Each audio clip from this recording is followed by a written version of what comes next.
ആരായിരുന്നു ഐസക് സിമ്മൺസ്? അമേറ്റ് കൗണ്ടിയിലെ ഒരു സാധാരണ കർഷകനായിരുന്നില്ല അദ്ദേഹം.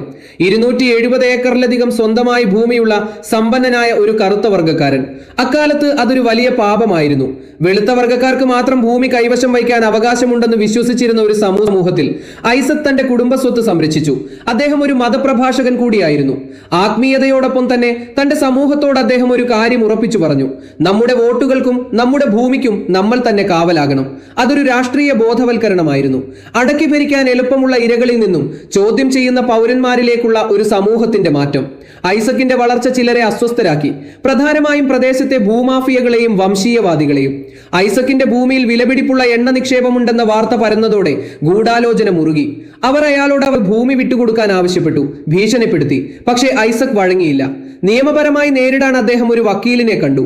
ഒരു കറുത്ത വർഗ്ഗക്കാരൻ നിയമത്തെ വിശ്വസിക്കുന്നത് അന്ന് വെളുത്ത വർഗ്ഗക്കാർക്ക് സഹിക്കാവുന്നതിലും അപ്പുറമായിരുന്നു. 1944 മാർച്ച് 26 ആ രാത്രി മിസിസിപ്പിയുടെ ചരിത്രത്തിലെ കറുത്ത ഏടായി മാറി. ഒരു കൂട്ടം സായുധരായ വെള്ളക്കാർ ഐസക്കിനെയും മകൻ എൽഡ്രീജിനെയും തട്ടിക്കൊണ്ടുപോയി. ക്രൂരമായ മർദ്ദനങ്ങൾക്കൊടുവിൽ ഐസക് കൊല്ലപ്പെട്ടു. 3 തവണ അവർ അദ്ദേഹത്തിന് നേരെ വെടിയുതിർത്തു. അദ്ദേഹത്തിന്റെ നാവറുത്തു മാറ്റി. എന്തിനായിരുന്നു ആ ക്രൂരത? ഇനിയൊരു കറുത്ത വർഗ്ഗക്കാരനും അധികാരത്തിന് മുന്നിൽ ശബ്ദമുയർത്തരുത് എന്ന മുന്നറിയിപ്പായിരുന്നു അത്.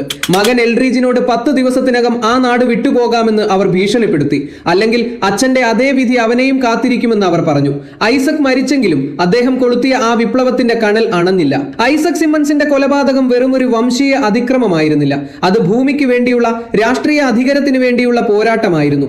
ഇന്ന് അമേരിക്കയിലെ സിവിൽ റൈറ്റ്സ് മൂവ്മെന്റുകളെ കുറിച്ച് പഠിക്കുമ്പോൾ ഐസക് സിമ്മൺസ് എന്ന പേര് നാം ഓർക്കണം. അദ്ദേഹം തന്റെ ഭൂമിക്കായി മരിച്ചില്ല, മറിച്ച് ഒരു ജനതയുടെ അന്തസ്സിനായി രക്തസാക്ഷിയായി.